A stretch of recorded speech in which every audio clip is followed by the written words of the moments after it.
Բարև ձեզ, դուք դիտում եք հրապարակ TV-ին, ես Հայկ Ալոյանն եմ։ Այսօր մեր տաղավարում հյուրընկալել ենք Հայ-ԱԿՎ-ի խորհրդի անդամ, առողջապահության կազմակերպիչ, առողջության իրավունք հասարակական կազմակերպության համանախագահ Տիգրան Խաչատրյանին։ Պարոն Խաչատրյան, շնորհակալություն մեզ հյուրընկալվելու համար։ Բարև ձեզ, ես եմ շնորհակալ, որ դուք հրավիրել եք այսօր հարցազրույցի։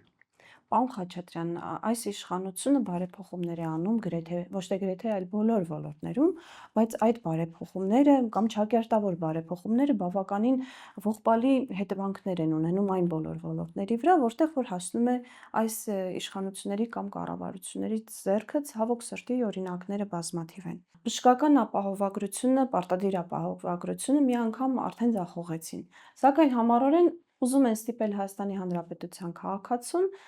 օգտվել բուժօգնությունից միայն պարտադիր առողջապահական ապահովագրություն ունենալու պարագայում։ Ինչով է սա սպառնում Հայաստանի Հանրապետության շարքային քաղաքացուն։ Ուրեմն ես ձեզ ասեմ, եկեք սկսենք ամենահասարակից, որը բոլորիս ընտանիքներում լինում է։ Երբ որ մարդը հիվանդանում է, առաջին այդ մարդը սկսում է մանգալ ծանոթ որակով բժիշկի։ Երկրորդը այդ ընտանիքները հարվում են այն խնդրին, որ մեծ գումարներ են ծախսվում եւ մարդիկ գնում են թե վարկի տակ, թե անշարժ գույք են ծախում, բայց շատ դեպքերում էլ եւ ունենալով պետպատվերի իրավունք իրանք դա չգիտեն, լինում են հավելավճարումներ եւ առաջանում են շատ լուրջ խնդիրներ կապված մարդիկ, որ ստանան որակյալ բուժօգնություն եւ սպասարկում։ Ուրեմն ձեզ ասեմ, ապահովագրությունը դա այսօր չի հորինված, 100 տարուց ավել բոլոր երկրներում դա ընդունված է, կան տարբեր ձևեր ապահովագրության, բայց եկեք խոսենք մեր այսօրվա վիճակից եւ ոնց կարող անել այդ բարեփոխումը։ Մեր առողջապահության նախարարությունում եւ այդ տիկինը, որը զբաղեցնում է այդ պաշտոնը, 90%-ը կներեք 1000 անգամ առողջապահությունից այնքան հասկանում են, ինչքան ես երևի օպերայից եւ բալետից, երևի ես մի քիչ ավելի շատ կհասկանամ օպերայից եւ բալետից, չեմ ուզում ոչ մեկին նեղացնել, պատրաստ եմ ցանկացածի հետ ունենալ հանդիպում եւ խոսել, ասեմ ինչն է խնդիրը։ Այսօր եկեք վերցնենք, սենց պատկերացնենք, մեր առողջապահությունը որպես հիվանդ, այսինքն հիվանդ է, բարեփոխման խնդիր ունի, то есть պետք է այդ հիվանդին բուժենք։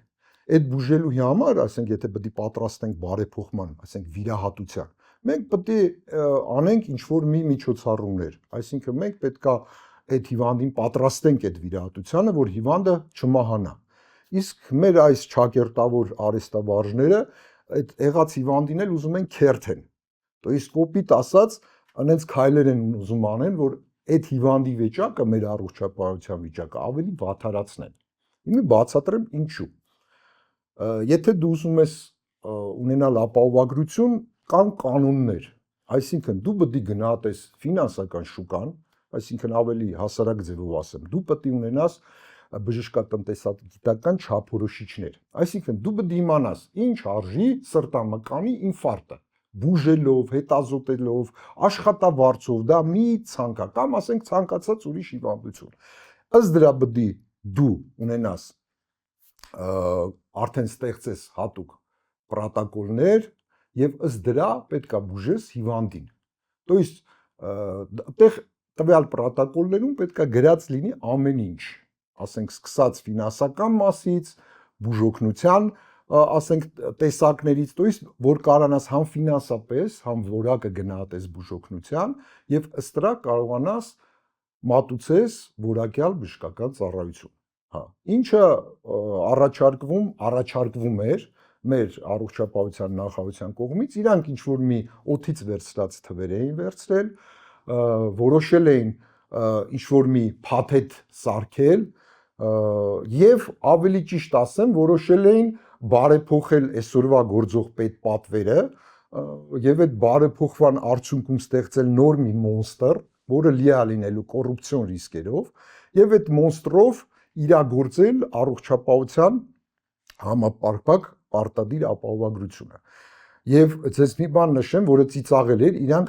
ոչ միտեղ աշխարհում չկար, որոշել էին աբսոլյուտ թվեր անել, ոչ թե ասենք տոկոսային եւ մոտարապես մի անձի համար 160,000 դրամի կարգի պետք է անձը փող վճարեր եւ պարզ չէ ինչի համար եւ այդ մոնստրը պետք է իրանք ղեկավարեին եւ նույն այդ գումարները ես չեմ ուզում ասենք բանան, բայց մեծ մասը նույն ձևի այսօր ոնց որ արվում է փոշիացվեր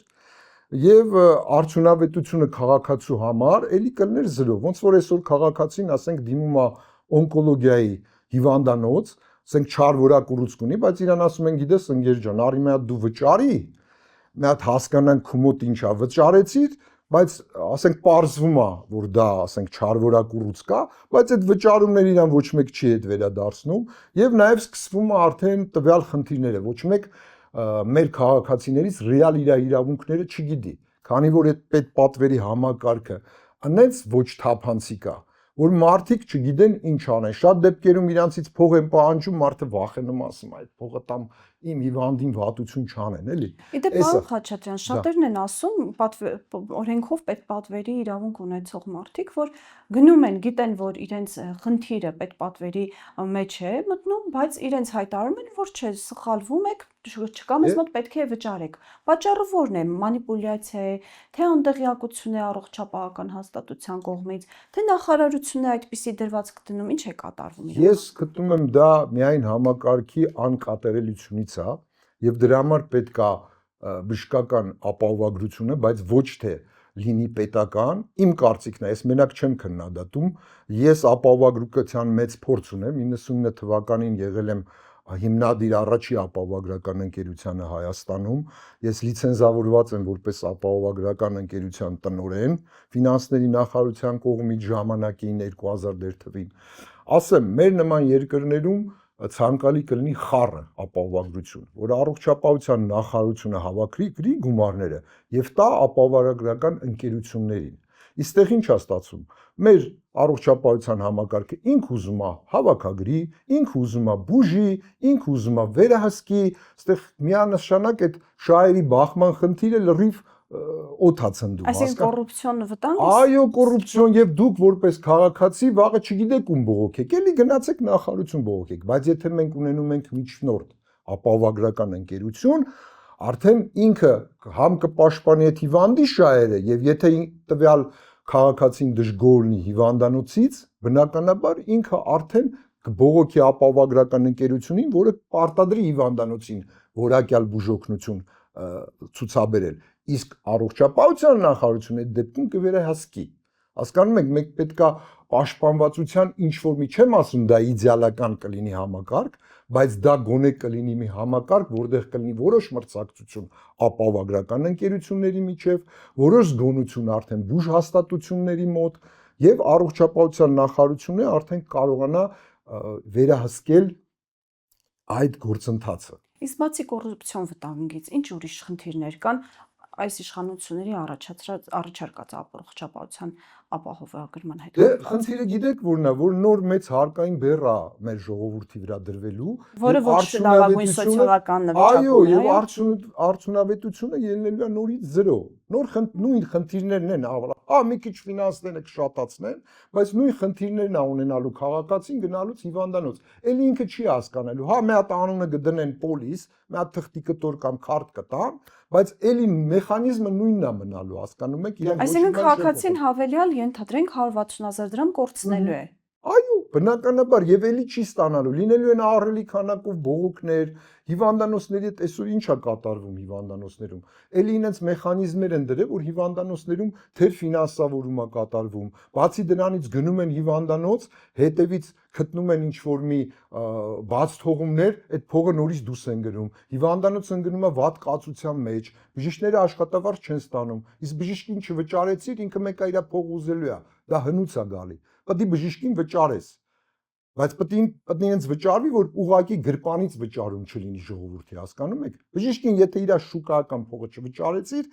ինքը որակյալ բուժօգնություն չի կարող տրամադրել։ Հետո միշտ ասում են մատչելի բուժօգնություն, չկա մատչելի բուժօգնություն։ Պետության խնդիրն է, որ ինքը սարքի հասանելի բուժօգնություն։ Մատչելի բուժօգնությունը որակյալ չի կարող լինել։ Բուժօգնությունը մեր որակյալ բուժօգնությունը դա թանկ հաճույք է, բայց մեր պետության խնդիրն է, որ նա հասանելի դարձնի այսօր մեր ազգաբնակչությանը այդ բուժօգնությունը, որ կապ չունենա սոցիալական վիճակից, թե մարդը կներեք աղքատ է թե հարուստ է, ինքը կարողանա գոնե մինիմալ փաթեթը ստանա բուժօգնության որակյալ։ Իդեպ նույն պետպատվերի շրջանակներում էլ մենք տեսնում ենք նույնիսկ հասարակ բուժաշխատողների կողմից վերաբերմունքի փոփոխությունը, հա, պետպատվերով բուժվող։ Գիտեք, դա ստեղծվել է ցավոք սրտի էս մի երկար տարիների ընթացքում ես համամիտ եմ, քանի որ գիտեք լոգիկա չկա։ Շատ դեպքերում, ասենք պետպատվերի գինը հիվանդանոցի համար, ասենք կներեք 50,000 դրամ է, բայց նույն վճարովին 150,000 դրամ է։ Եվ լոգիկա էս հարցնում, մանավանդ որ հիվանդանոցները դնում են շուկայական գինի, իրանք իրենց ծախսերը կալկուլյացիա են անում եւ լրիվ հաշվում են ռեալ գինը։ То есть եթե ինքը այդ հիվանդին բուժվում է 50,000, ես օրինակ եմ բերում, բժիշկը ստանում է ասենք 10,000 դրամ, իսկ այն դեպքում բժիշկը ստանում է 50,000 դրամ։ Հասկացաք ինչու՞մն է։ Ոչ մի լոգիկա չկա։ Մենք պետքա գանք տակից, то есть մենք այս հիվանդին, որ առողջապահությունն է մեր, մենք պետք է բուժենք, նոր փորձենք բարեփոխել, իրատություն անենք, չէ՞ ինքը լրիվ կմահանա, չի դիմանա, ասենք նույն կներեք նարկոզին, ազգացմանը չի դիմանա։ Այսինքն առողջապահության ոլորտը հիմա հիվանդ է, նա հիվանդ է, потому что ինչով է հիվանդ, այսօր քաղաքացին դժգոհ է բժիշկին, բժիշկը դժգոհ է բուժհաստատությունից, բուժհաստատությունը դժգոհ է նախարարությունից։ Մի հատ արատավոր մի հատ շղթա է ստեղծվել եւ արդյունքում քաղաքացին դժգոհ է մեր պետությունից, որ պետությունը պարտավոր է մեր սահմանադրությամբ մարդու առողջության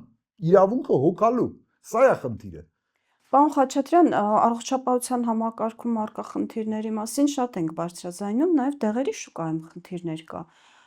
Շատ հաճախ առնչվում ենք հետևյալ խնդրին, մոտենում ենք դեղատուն, թվում է թե պարզ դեղամիջոց է, բարդ դեղամիջոց չէ, պարտադիր ռեցեպտով, հա, ժողովրդական լեզվով ասած, բժշկի ռեցեպտով դուրս չգրվող դեղամիջոց է, բայց ոչ մի դեղատանը չես գտնում։ Ավելին ասում են վաղուց չենք ստանում այս կամ այն դեղամիջոցը։ Ինչ է կատարվում Հայաստանի դեղերի շուկայում։ Ուրեմն ձեզ ասեմ, սա աղետ է եւ այստեղ պետք է նայել ընդամենը մեր ստատիստիկ տվյալները։ Արդյոք Հայաստանում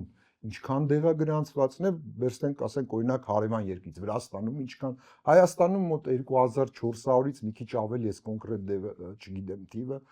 իսկ Վրաստանում 8000 բնակչությունը համարյա նույնն է։ Ինչն է խնդիրը։ Ես խնդիրը տեսնում եմ միանշանակ համ օրենսդրական բացի, համ դեղերի գրանցման գործակալության աշխատանքի մեջ։ Ես չեմ ուզում դե աշխատակիցներին մեղադրեն, կավիսի, բայց այնց խոչընդոտներ են ստեղծված, ես դաժե կասեմ մի մասը արհեստական,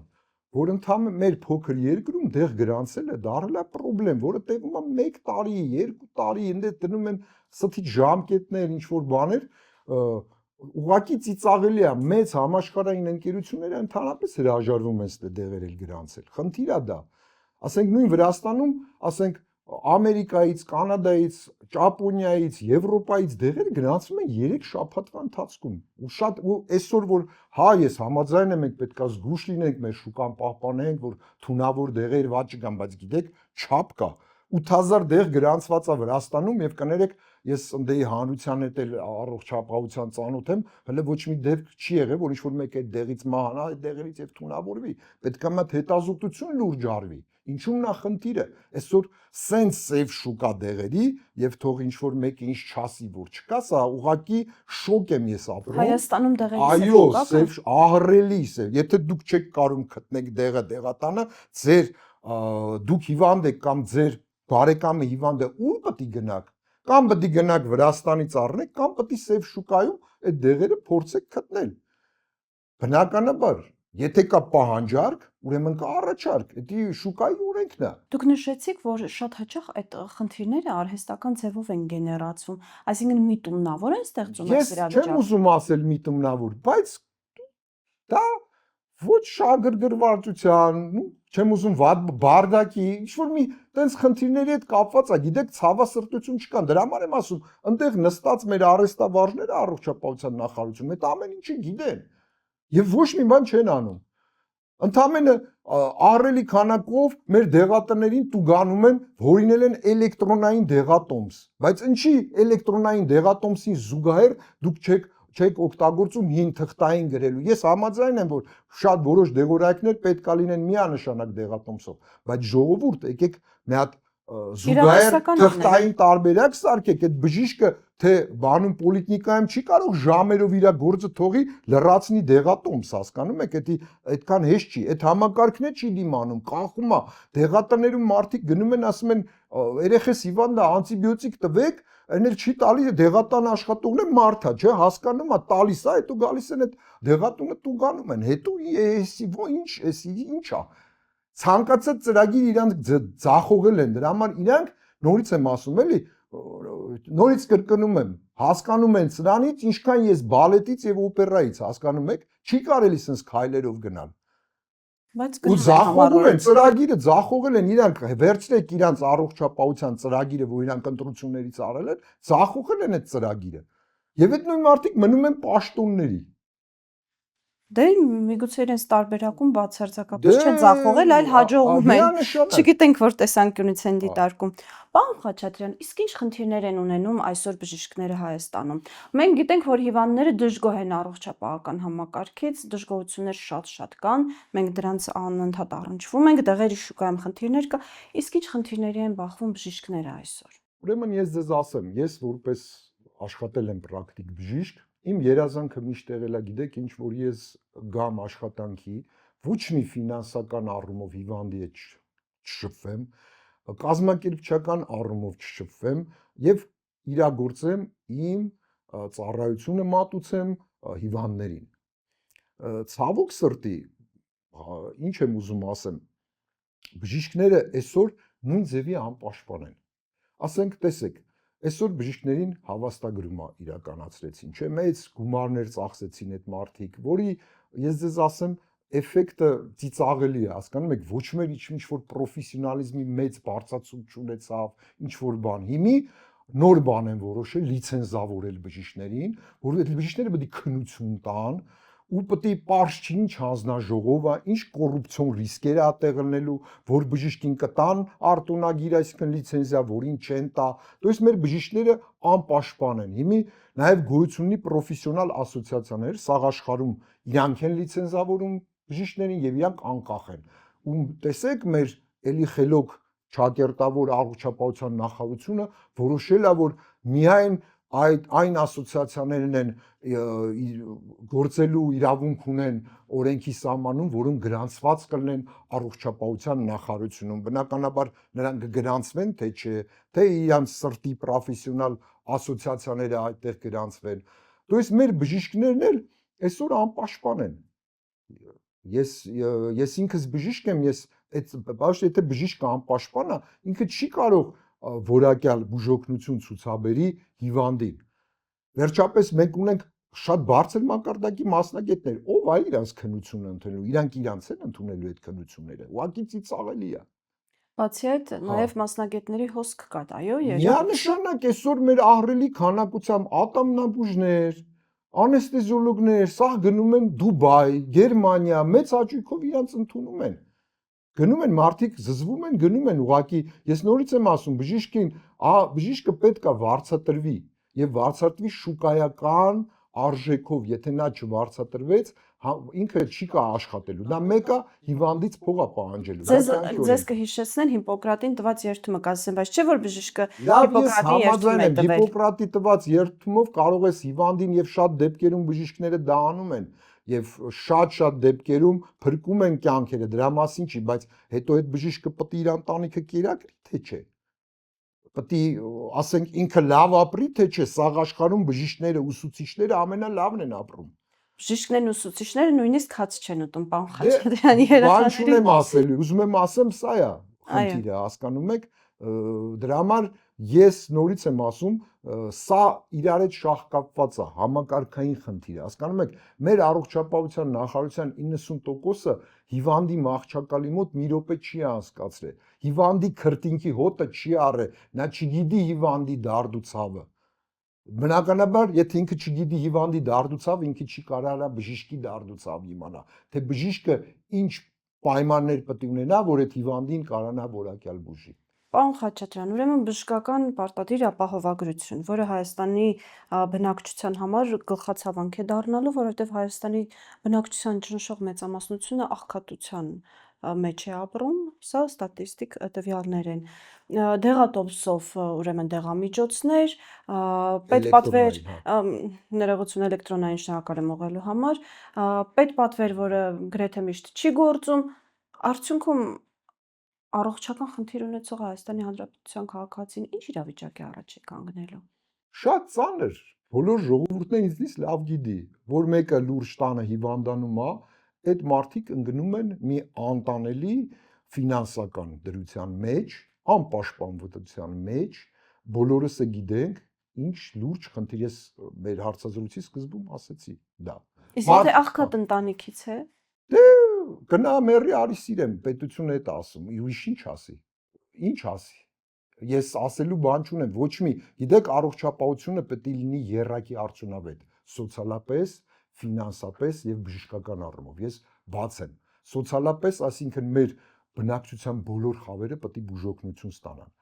Ֆինանսապես մենք պետք է այնց անենք, որ շատ գումարները հավասարակշռենք, որ չծախսենք միայն սոցիալական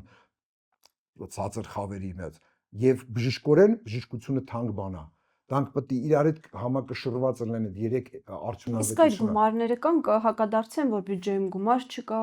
Եթե այդ գումարները ծախսվում են ոչ արդյունավետ, փոշիացվում են եւ նորից ասեմ, արվում են իրանց ուզածով վերաբաշխումներ իրանց սրտի հիվանդանոցներին եւ բուժ հիմնարկներին, ինչի մասին է խոսքը։ Ոչ մի թափանցիկություն չկա, եթե կոռուպցիայի մասին եք խոսում, է։ Ну, չեմ ես ասում եմ ռիսկերի մասին։ Ես չեմ կարող ոչ մեկին մեղադրել, դա իմ դիրքը չի եւ էսը, բայց ռիսկերը նորից եմ ասում, այսօր առողջապահության նախարարությունը փոխանակ գնա ապա կենտրոնացման մեխանիզմով ինքը դառնում է մոնստր, միացնում է իրար մարզային բուժ հաստատությունները։ Այդ մասին էլ էի ուզում զրուցել։ Գիտեք ինչ, դա ծիծաղելի է։ Եթե դուք ուզում եք անցնեք հին սովետական համակարգին, այդ վաղ ձեր համակարգը փոխեք մնացորդային ֆինանսավորմամբ, այսինքն ես մի քիչ բաց եմ էլ, այն ժամանակ ինչ էր, հիվանդանոցները պետական էին, սկսած դեղորայքից, ամեն ինչով պետությունը իջացնում էր ըստ հոդվածների լրիվ վերահսկողության տակ էր։ Ինչ է նշանակում առողջապահության նախարարությունը փողը տալիս է, որ բուժեն, նրանք բուժում են, ինքը ինչքան ուզում է տալիս է, վերահսկողություն էլի ինքն է կատարում տվյալ հիմնարկներին եւ նաեւ մեր առողջապահության եւ բժշկական շուկայում անհավասար դաշտ է ստեղծում եւ բժշկական հիմնարկները, ասենք, նույն սեփական հիմնարկները ընկնում են շատ վատ մրցակցության մեջ, այսինքն պետությունը կուզենա ասենք մի բժշկական մասնավոր փող չի տա, չի ուզենա կտա, Իրանը միանշանակ իր հիմնարկները գտնվում են ավելի լավ ֆինանսա եւ նորից եմ խոսում, կոռուպցիոն ռիսկերից եկեք խոսենք, էլի։ Խոսենք մենք գիտենք այդ տնօրենները ոնց են արդեն կոռուպցիոն ռիսկ է։ Ահա, տնօրենների նշանակումներից խոսենք։ Այսօր տնօրենները ծիծաղելի է, գիտեք ինչ բարձր աշխատավարձով տեղեր, բոլորը լավ տեղ են ման գալի, որ ճոխ աշխատավարձ ստանան եւ բնականաբար նախարարության ենթակայության հիմնարկներում ահռելի է մեծ աշխատավարձն, այո, թող ստանան, խնդիր չկա։ Հասկանում եք, բայց ինչ գործ ունի առողջապահության նախարարությունը իրագործի բուժօգնություն, ինքը պետքա միայն ռազմավարի, ինքը պետքա վերահսկի, ինքը ինչ գործ ունի բուժօգնություն իրագործելու հետ, այդ ծառայության հետ ինքը ընդհանրապես առնչություն պետքա չունենա։ Դա սխալ է, ի սկզբանե սխալ է, թող փորձ ուսումնասիրեն, իդեպ այս պարտադիր ապահովագրությունը, որ չկարողանացան իրանք անցկացնել, անցյալ տարի լսումներ կար, ես մասնակցեցի, ես ասի պատրաստ ենք օգնել ձեզ,